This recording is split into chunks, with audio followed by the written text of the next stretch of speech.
La siguiente conversación es con el conocido y afamado médico especialista en deporte. Yo le voy a preguntar a José Reinhardt si realmente es un deportólogo como médico, pero antes quiero contarles algo, antes de dar la bienvenida a José. Tenía yo un compañero muy inteligente. Yo a menudo salía segundo en notas, especialmente en matemáticas, porque él me ganaba siempre. Yo era como especie de vicecampeón. Y un día que se pasaba solamente estudiando y clavado en los libros, especialmente de matemáticas, y se hacía exonerar de educación física, le pregunté por qué. Me dijo, porque yo soy mutante, yo estoy evolucionado. La actividad física es porque todavía somos animales, somos instintivos. No voy a decir su nombre, mi amigo murió a los 52 años y sus últimos años anduvo con muletas y no podía subir gradas. No quisiera que eso le pase a nadie, ¿no es cierto? Tenía un superávit de inteligencia, pero un déficit de motricidad física. Bueno, con este antecedente, que creo que ya les pone a ustedes en carrera, amigas y amigos, paso a conversar con José Reinhardt, el doctor. José, ¿cómo estás? Qué gusto de tenerte y gracias por aceptar la invitación. Marcelito, qué gusto para mí, realmente es un placer volver a saludarte a los tiempos, ver que has sobrevivido del COVID, no sé si con o sin infección, pero los dos estamos todavía viviendo, lo estamos superando y estoy seguro que lo vamos a superar. Sí, a mí me dio en abril de 2020, me dio fuerte por ventura y gracias a Dios no pasó nada con mi pulmón, pero he quedado con secuelas. He perdido el hambre, he perdido en gran medida el olfato, el gusto del paladar, cosas que me agradaban ya no me gustan. Y bueno, yo soy un septuagenario, no sé si sea por mi edad o por el post-COVID, pero me fatigo con más facilidad que antes. Bueno, Bueno, pero estoy vivo, estoy vivo. justamente Marcelito, yo creo que dos cosas, el ejemplo del que hablaste hace un momento de tu amigo y lo que tú estás viviendo es la parte central, la médula de lo que vamos a hablar ahora. Quisiera yo comenzar diciéndote simplemente que el organismo es una máquina de combustión interna, como un automóvil. Y el automóvil necesita para poder funcionar dos cosas fundamentales. El combustible, que en el caso del automóvil es la gasolina, y que obviamente mientras mejor calidad tenga, mejor va a funcionar el motor. Y en segundo lugar, la cantidad de oxígeno que le entra a través, en nuestra época del carburador, luego de los inyectores y ahora del turbo. Es decir, todo lo que la ingeniería automotriz ha hecho es tratar de incrementar el ingreso de oxígeno al motor para que la combustión sea más limpia, con menos sustancias tóxicas y obviamente nos dé un mejor rendimiento al motor del vehículo. El organismo es exactamente igual. El oxígeno, José Reinhardt, el comburente, se llama así, comburente, tú sabes, que es el oxígeno. Estás poniendo una buena analogía con los motores de explosión que ya eliminaron el carburador, por ejemplo, ¿no? Y los chiglores. Y ahora casi todos los coches actúan o funcionan con inyección electrónica. Exactamente. La verdad, para mejorar la entrada de oxígeno y poder lograr una mejor calidad de explosión en la cámara de los pistones. Exactamente. Cuando nosotros estamos inactivos, cuando nosotros somos sedentarios, que es un problema exactamente igual a que si eres hipertenso o si eres diabético o si tienes obesidad o sobrepeso o si tienes una dislipidemia, pues constituye un factor extra para que aparezcan determinadas enfermedades que son la mayor causa de muerte, inclusive en este momento, más que el mismo COVID y que son las enfermedades degenerativas metabólicas, que terminan con el infarto cardíaco o con el accidente cerebrovascular. Permíteme preguntarte algo. Nos estás dando, y con mucha claridad, las patologías consecuenciales, ¿no es cierto?, de una actividad física deficitaria o inexistente, de una mala dieta, de una vida sedentaria, etcétera, etcétera. Te pregunto algo. La vida transcurre entre que uno nace y uno muere. Di tú 80 años ahora, más o menos. Si hay un ser humano que desde niño le gustaba hacer deporte, era travieso, jugaba esto otro, en la adolescencia nunca dejó de hacer deporte, aficionado, siguió haciéndolo, hacía montaña, salía a pasear, hacía footing. ¿Eso es de alguna manera una garantía o eso te deteriora el sistema óseo o el sistema muscular? La pregunta es concreta. Es una garantía, bajo cualquier circunstancia. El único condicionamiento es igualmente que cuando vas a utilizar un vehículo en una competencia, que todo esté funcionando bien. Si tú tienes una mala pisada, no pisas bien. Si tienes una alteración en las extremidades o en una discrepancia en las extremidades inferiores, esas situaciones te pueden producir determinadas molestias osteoesqueléticas que las puedes tú evitar si es que corriges esas alteraciones. Más o menos como hacer un alineamiento y balanceo del auto. Te pregunto algo, José Reinhardt. Yo te entiendo perfectamente lo que acabas de decir y te pongo en mis palabras. Si uno tiene una pisada, pues nosotros somos bípedos, ¿no es cierto?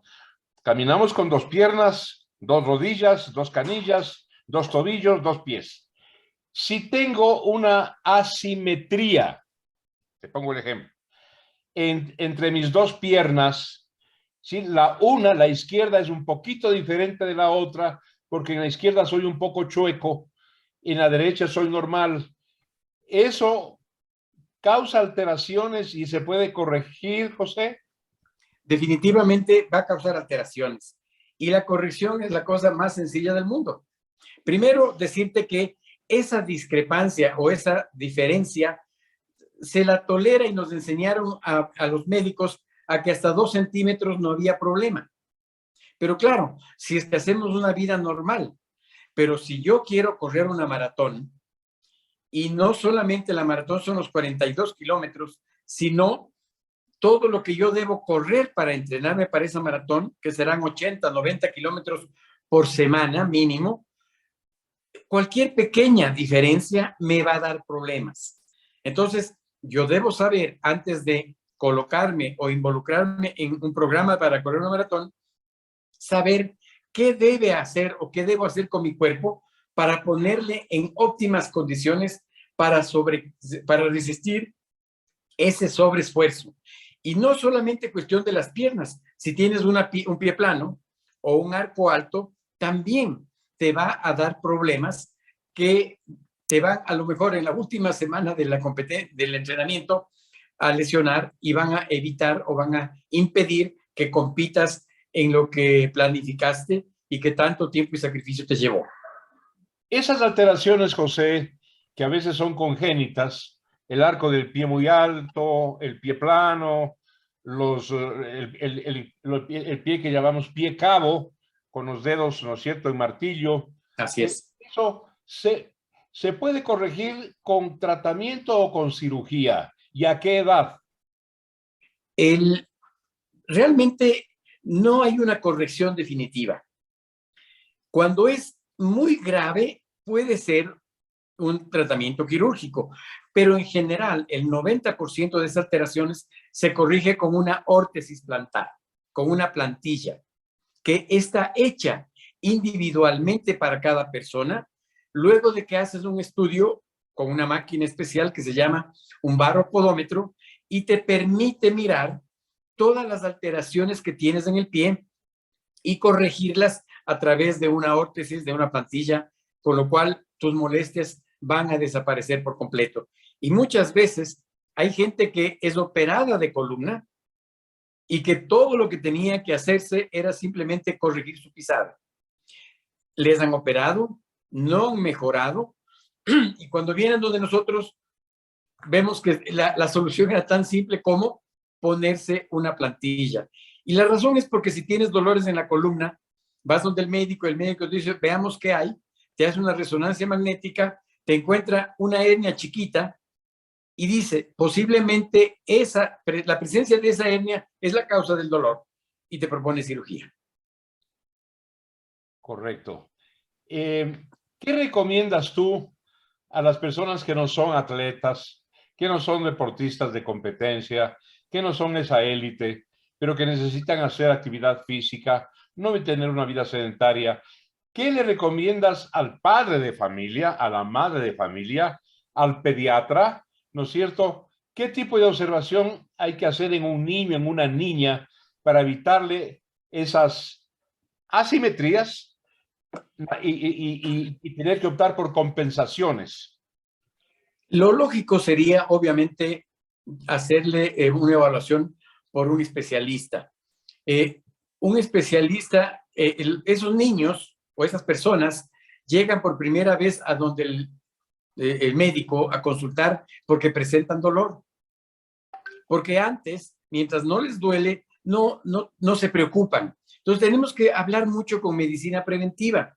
Y yo diría que debería ser obligatorio en los niños a partir de los 5 años hasta los 10 o 12, que pasen una evaluación de su marcha y su pisada con la finalidad de poder definir qué es lo que tienen y darle la corrección correspondiente con una órtesis que va en general a ser suficiente para evitar problemas en la planta del pie, una fascitis plantar, en los talones, un espolón calcáneo, en el tendón de Aquiles, una lesión del Aquiles que es muy riesgosa porque puede romperse, problemas degenerativos a nivel de rodillas, cadera y obviamente columna. Por lo tanto, debería ser en los colegios un examen obligatorio como parte del examen anual que hacemos de certificado médico para poder, o de vista y audición, para poder estar en el colegio.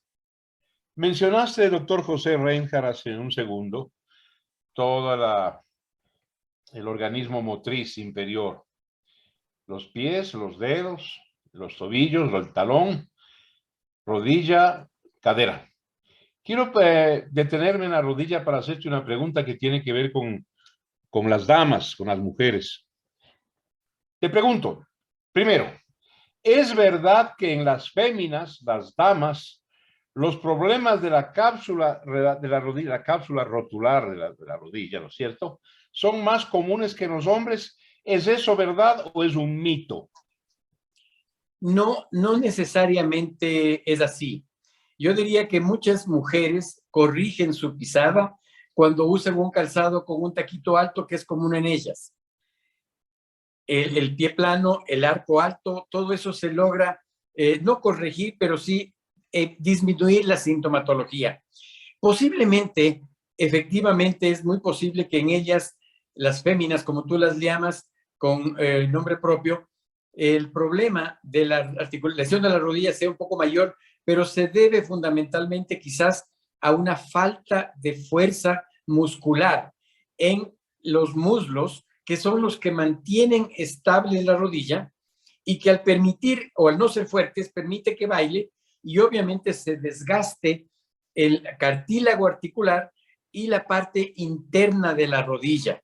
Esa es uno de los problemas que estamos teniendo ahora, que es la pérdida de la masa muscular, que se llama sarcopenia, que es muy parecida a la osteopenia, pero en este caso no es la pérdida de la masa ósea, sino de la masa muscular. Te pregunto, José, debe ser común que en las mujeres haya un pequeño déficit miológico, muscular, en el cuádriceps, por ejemplo, ¿no es cierto? El músculo frontal del muslo, o en el bíceps femoral, el músculo posterior. ¿Es esto debido a su estructura propia de mujeres? Es decir, ¿es una cosa congénita o no? Bueno, obviamente el sistema hormonal juega un factor muy importante. Al hecho de que los hombres tengamos más testosterona que el que tienen las mujeres, hace que el desarrollo de la masa muscular en los varones sea mucho más fácil, sea mucho más fuerte que en el caso de las damas. Si a eso sumas un sedentarismo, obviamente la certeza de que esta sarcopenia aparezca en ellas mucho más tempranamente que en los varones es una realidad. Y obviamente lo que tú conservaste en la juventud de músculo es un poco lo que vas a tener cuando envejeces. Si es que no tienes mucha masa muscular, a partir de los 60, esa pérdida va a ser tan grande que inclusive es la consecuencia de las complicaciones, que es una caída y una fractura a nivel del cuello de fémur. Lo que quieres decirme o decirnos, José, es que aquellas personas, hombres o mujeres que han hecho deporte desde muy temprana edad, como que garantizan una masa muscular que les va durando toda la vida, ¿no es cierto? ¿Es eso lo que quieres decirnos? No, no, que si tú tienes una buena masa muscular, la pérdida va a la larga a ser menor que si es que partes de una masa muscular débil desde los 30 años, que es el periodo en el cual comienzas a envejecer. Sin embargo, esta no es una cuenta de ahorros. Tú tienes que, junto con la actividad cardio, que es muy importante y es la que entrega el oxígeno al cuerpo, debes paralelamente realizar una actividad de resistencia muscular con tu propio cuerpo, gimnasia funcional, que es suficiente como para mantenernos en forma. Y lo más importante que ya dijiste tú, tener un envejecimiento independiente. No depender de nadie ya cuando llegamos a ser viejitos, o para caminar, o para levantarnos del baño, o para bañarnos, o para asearnos. Ese creo que es el éxito más importante de la vida de una persona. Independencia total durante la vejez. Vejez. Te pregunto, te he hecho preguntas medio yuxtapuestas, ¿no? Porque te voy a seguir entrevistando, mi apreciado y querido José Reinhardt. Te pregunto, dicen, hay que caminar por lo menos 3 veces a la semana y no menos de 30 minutos. ¿Eso cuenta también para los viejitos, para la tercera edad, para después de 60, 65, 70 años? ¿O A ver, hay que Marcelo, disminuir la frecuencia y el tiempo? ¿Cómo es eso? verás, yo creo que esa recomendación de caminar 20 minutos, 30 minutos, 3 veces a la semana, es una recomendación que viene de los cardiólogos, que solamente tiene un objetivo, que el corazón esté en actividad. Pero si tú caminas durante 2 o 3 semanas a un mismo ritmo, 20 o 30 minutos, después de ese tiempo, de ese lapso, 20 o ese 30 minutos estímulo, diarios, perdón, 20 o 30 minutos diarios durante 3 diarios, exactamente. Esa intensidad ya no te sirve de estímulo. Ya no vas a mejorar porque el corazón ya se adaptó a esa intensidad de trabajo.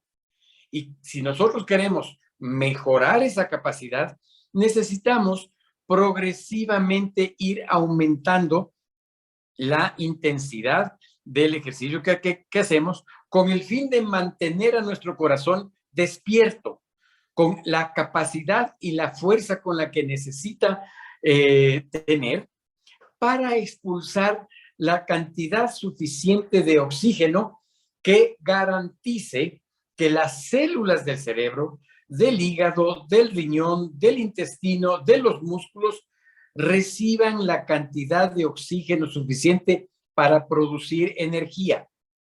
Cuando no hay oxígeno, la energía se produce en forma anaeróbica.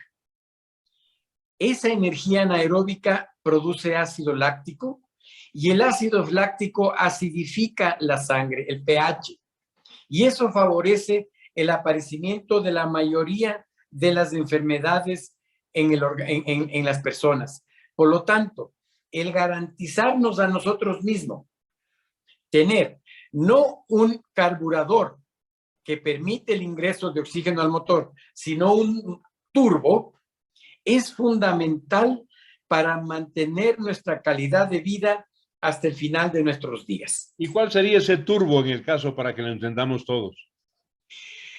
Ese turbo está dado por dos cosas. Primero, una mayor fuerza muscular de los músculos del tórax y el diafragma, que va a permitir que nosotros podamos respirar una mayor cantidad de aire. Te pongo un ejemplo. Normalmente una persona en reposo respira 5 litros de aire por minuto. Una persona medianamente cuando hace actividad sube a 60, 80 litros de aire por minuto. Nuestro querido Richard Carapaz moviliza 180 litros de aire por minuto, lo que garantiza una enorme entrada de aire. Entonces, mientras tú y yo tenemos el motor con carburador, él tiene un turbo de primer nivel que le hace que con 62 kilos maneje una producción de energía enorme. Nosotros vivimos por producción de energía. La producción de energía es lo que nos permite vivir. Cuando dejamos de producir energía, morimos. Para producir energía necesitamos oxígeno. Mientras más oxígeno tenga yo, entonces lo primero, la ventilación. En segundo lugar, la difusión pulmonar. Si tú eres fumador, si tú tuviste un trabajo en donde había polución y haces una asbestosis, obviamente los pulmones no van a permitir un adecuado paso del oxígeno. ¿Qué es lo que está pasando con el COVID? El COVID no te impide meter aire. El COVID te impide que a través de los alvéolos el oxígeno pase a la sangre. Y se asocia con una disminución de la cantidad de hierro en el organismo, lo cual hace que te pongas anémico. Entonces, la segunda fase es la respiratoria y la tercera es la cardíaca. Cuando tú entrenas, el corazón es un músculo. El músculo cuando trabaja se hipertrofia, se agranda, se hace más fuerte. Y entonces un músculo desentrenado te bota cada vez que se contrae en la sístole 50 mililitros de sangre. Una tacita de té de las chiquitas que tomaban en casa. Cuando tienes un corazón grande, botas 150, 160 litros cada vez que ese corazón se contrae. Si tú tienes 50 mililitros, necesitas 100 latidos para botar 5 litros. Si tienes 150, con 35, con 40 latidos, estás cubriendo esas necesidades básicas. Magnífica explicación. Quiero comprometerte para la próxima semana, José, porque estoy un poco asustado. Yo estoy pendiente de los programas médicos de El Primer Mundo, Deutsche Welle, la BBC de Londres, donde tienen cabida médicos como tú, investigadores científicos, que están descubriendo que, por ejemplo, el fútbol americano, con sus choques, ¿no es cierto?, con sus impactos, pueden traer problemas neuronales. Hay ahorita una corriente muy conflictiva, muy polémica en los Estados Unidos para limitar o prohibir ese tipo de deportes. Lo propio está sucediendo con el fútbol soccer, con el fútbol asociación que todos practicamos. Están indicando que los cabezazos al balón, no digamos los cabezazos fortuitos entre cabeza y cabeza, pueden provocar disfunciones o problemas neuronales con el tiempo. Estate preparado, querido José, porque la próxima entrevista contigo tendrá ese Perfecto, tema. Marcelito, de acuerdo, lo que tú dices es realidad, y obviamente recuerda que ya hubo hasta una película que hablaba de esa situación seria en los boxeadores. Muchas gracias, José, doctor José Reynard, muy didáctico. Usted debe ser profesor porque me has enseñado con cuchara todo lo Marcelo, que gracias. he aprendido de ti. Te mando un abrazo y hasta la próxima semana. Gracias, Marcelo. Un abrazo, querido. Adiós.